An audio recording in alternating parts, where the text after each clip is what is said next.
Hello, everybody, and welcome back to Breathtaking and part 2 of our conversation with Judy Heumann, disability rights advocate of world renown. And the focus of this podcast is for you to get acquainted with her recently published memoir. It's got a great title, Being Human, which really says it all. Maybe just as a start, Judy, just how did it come about that you actually wrote this memoir? So the full title of the book is Being Human, Heumann. It's great to have a name like that. You can do a lot of things with it. An unrepentant memoir of a disability rights activist. And the book was written by me and a woman named Kristen Joyner. And Kristen, we were very lucky to meet each other. I think it was like in 2016. And Kristen is a writer by profession.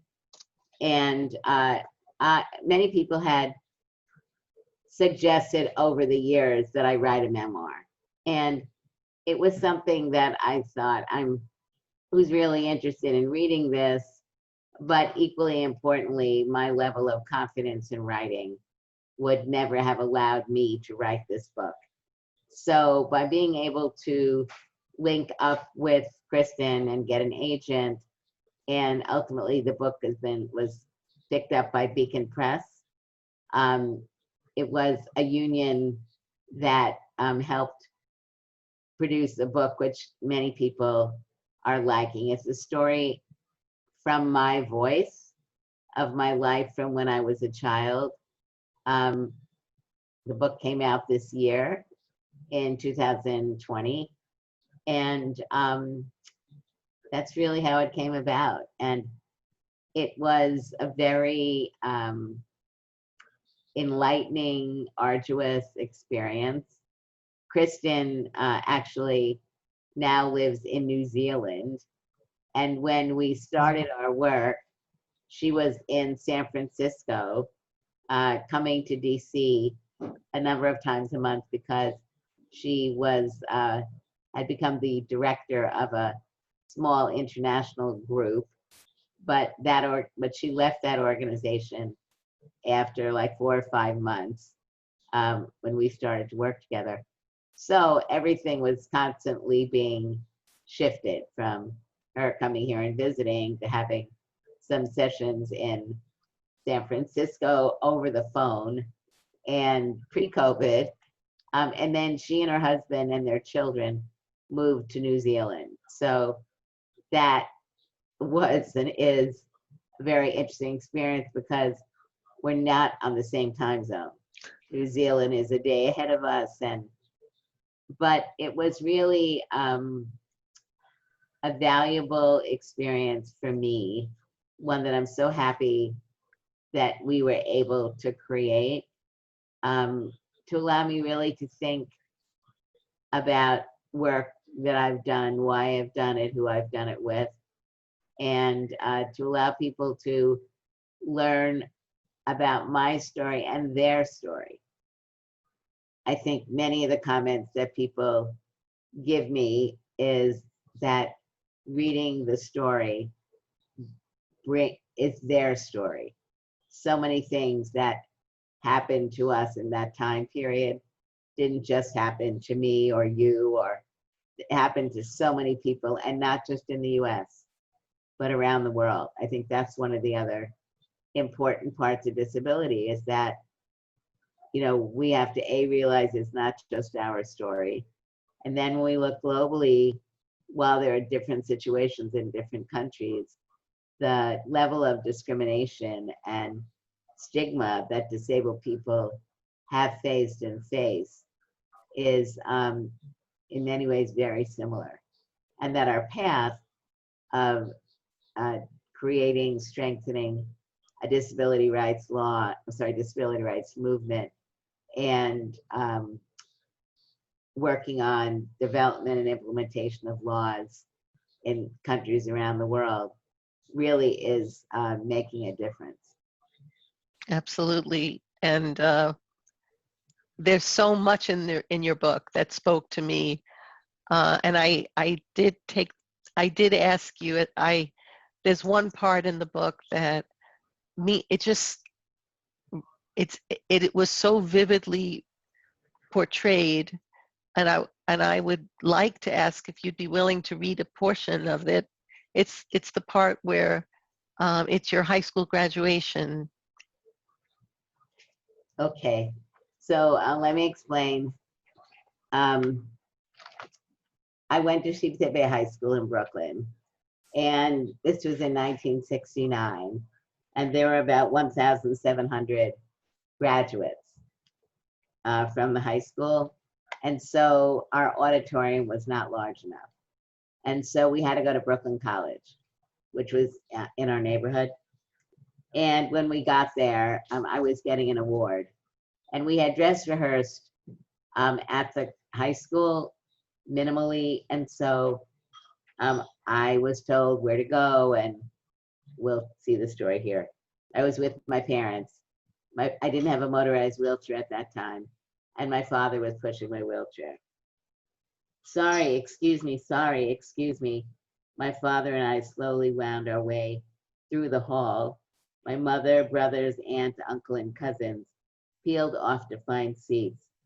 From my chair, I couldn't see much, but my father targeted the left side of the room. As we drew closer, the crowd thinned out, and I spotted the stairs on the stage. Right away, I saw the problem. There was no ramp. Dad, there's no ramp, I said, trying not to get anxious. Maybe there's one around the back, my father and I non-committally refusing to get worked up.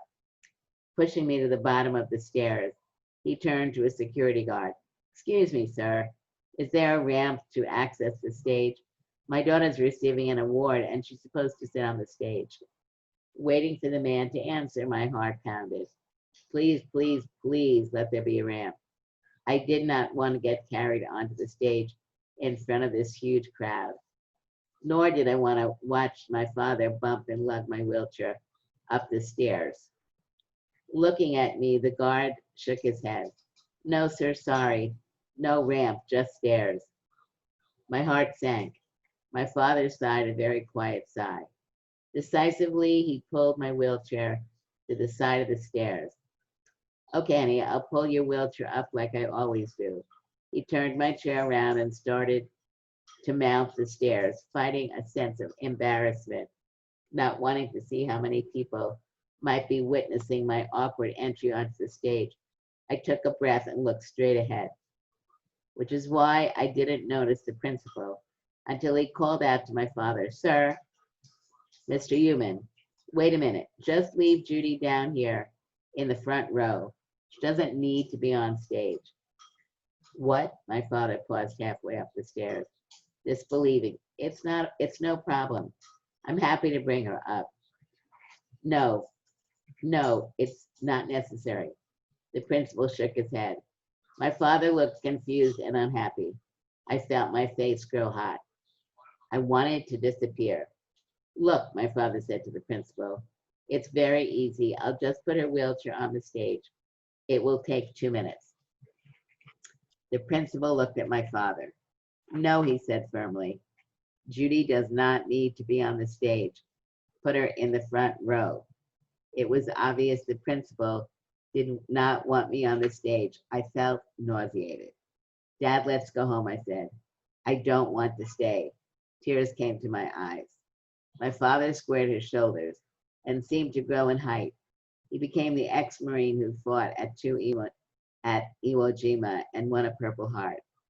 I'm going to take Judy up the stairs and put her on the stage, he told the principal, enunciating every word slowly with a deathly calm, so she can receive her award on the stage with all the other kids. I froze and looked at the principal. What would he say? For a long moment, the principal didn't speak. Finally, he conceded.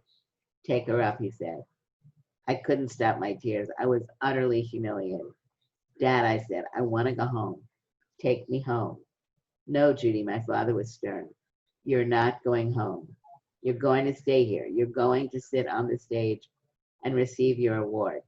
You worked hard, it's your award, and you deserve it. He climbed the rest of the steps to the stage, pushed me to a spot on the stage. I took a deep breath, trying to compose myself. He was right. This was my award, and even though not one part of me felt like it, I knew I belonged here. I straightened my hairband and wiped my eyes. As my father stood next to me, the principal walked over to us. Put her here, he said, motioning to an empty spot behind the rest of the students on the stage. He might be acquiescing to my father, but he wanted me in the back. He did not want me to be seen. My father was not happy. He clenched his jaw and his mouth tightened, but he wheeled me to the back of the stage where the principal had indicated. I fought back new tears. Good luck, honey. We'll be watching. Kissing the top of my head, he left. I looked out at the masses in the audience. I would not cry in front of all these people. I belong here, I repeated silently to myself. When the principal called my name and started to walk to the back of the stage, I was slowly pushing my wheelchair towards the front of the stage, but only made it a little ways forward before he intercepted me and handed me my award. I looked him directly in the eyes. Thank you, I said. But of course, no one heard me. Absolutely powerful, powerful. I mean, there are so many in your book, but for some reason that one it just grabbed me and it wouldn't let go. I guess I have my own memories that things like that. It's kind of a crazy world we lived in. Yeah. You know, and still, I mean, there are different incidents, but we continue to have incidents which make us feel, or are intended to make us feel, or unintentionally intended, or unintentionally having an impact of making us feel like second-class citizens. But I do think that the younger generation of people and others, not just younger, are, as they learn about the law, feeling more empowered, which I think is very important. Yeah, absolutely. Did you ever get called, because it's something, in my memoir, there's, I talk about the times where I was called a wheelchair. I don't know if that ever happened to you, but you know, they'd say, you know, well, you know, the bus driver would say, in our native Brooklynese, I got a park here, I got wheelchairs. Yeah. And or you know, and I would be like, you mean you have people in wheelchairs? Or I was at a concert and leaving Carnegie Hall, a man said to his friend, let the wheelchair pass. And, you know, I mean, it may seem That like always a happens. small thing, That but still happens. yeah. Yeah, I mean, I think, you know, many things are getting better. I think, you know, the relative, our aspirations need to continue to grow. Right now, I think in many ways it's little baby steps, but, you know, in media, I think we're seeing more disabled people who are moving into various positions slowly. Ali Stroker, who's reading the audio of my book. Wow. Yeah, so people can get either the hard copy of the book through Amazon or through Barnes and Noble or local bookstores.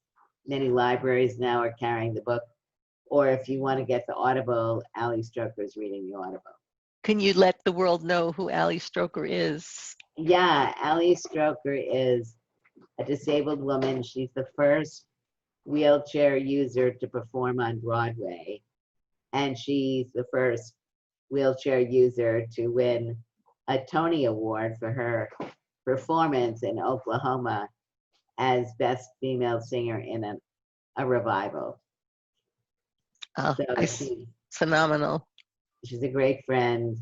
She's got an amazing voice, powerful, dynamic woman who, has experienced discrimination based on being a wheelchair user her career, but I think things are slowly moving in the right direction.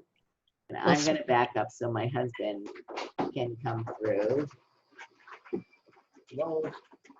hello.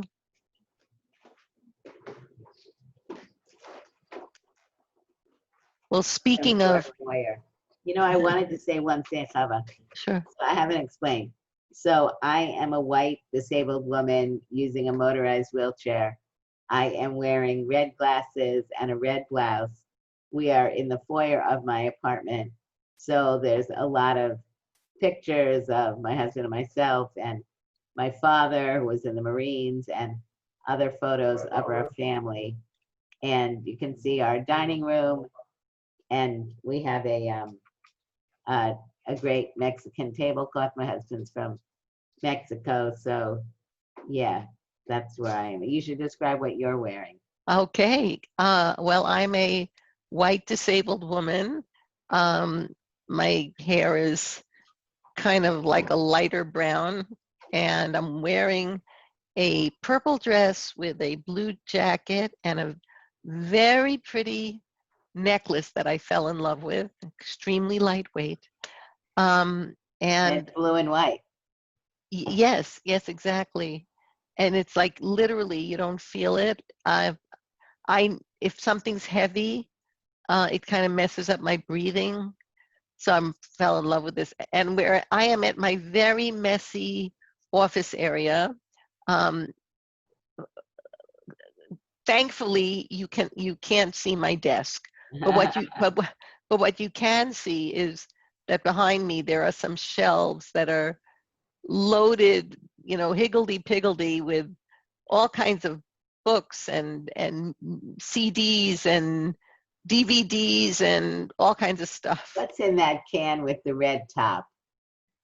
The can with the red, is it on the bottom shelf? No, it's the one. It's the third up from the bottom. Third up from the bottom. Hold on. Give me a minute. I will check. Now you got me curious. 1 minute.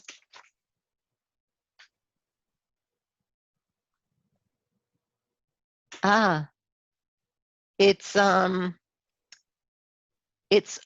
called Off. I think it's like if you have mosquito bites or you're trying to prevent them from eating you alive. Okay, I love it. But speaking about, when you said Allie and her voice, I think it's a perfect segue to what I'm hoping our final conversation will be about, and that is the fact that we both share a love for music. And I'm hoping we'll get to discuss together how music has played a part in your life. So, do you want to talk about that now? No, I thought that would be part 3. So I was thinking, if you'd like, we could wrap up this conversation and come back for our final one, unless there was something that you wanted to add now that related to your book. I think about the book. The book and the film go very well together. They were completely not planned to be a hand in glove, but I think in reality, I am one of the featured people in the film. There are a number of other very important voices, a number of from New York, like Neil and Denise Jacobson and Ann Capolo, and others from the West Coast. So the film, which is broad, and the book, which is my story, as I said, watching them, reading it and watching the film together or in close proximity, I think many people are enjoying. So I think also, if any of you are in book clubs, this is a book that some book clubs are using. And I've also found that there are some mother-daughter or mother-child book clubs where this is a book that people are reading, because it's really, you know, junior, senior in high school and college and parents, it's really readable. And we're working right now on putting together a youth version of the book, Oh, which hopefully will come out next year, young adult version. wonderful. So, and also I do something called the Human Perspective. We have a YouTube channel, and also it's we've got almost close to 100 interviews now. We've been doing them since 2017, and they're interviews of disabled individuals from the United States and around the world who are making contributions of one sort or another. And so if you go to my YouTube channel, you can look at the videos and Do let they us know come what you out? think. Do they come out once a week or once a month or? Right now, they're coming out about twice a month. And then we're also doing something called the Monday Minute, which is literally like 1 to 1.5 minutes on very light, typically light subjects, not always. I'm So I'm definitely planning to check this out. thank It's you. great. So I'm going to wrap up for now, and we will be back with our third conversation momentarily. Thank you. Sure. Bye for now.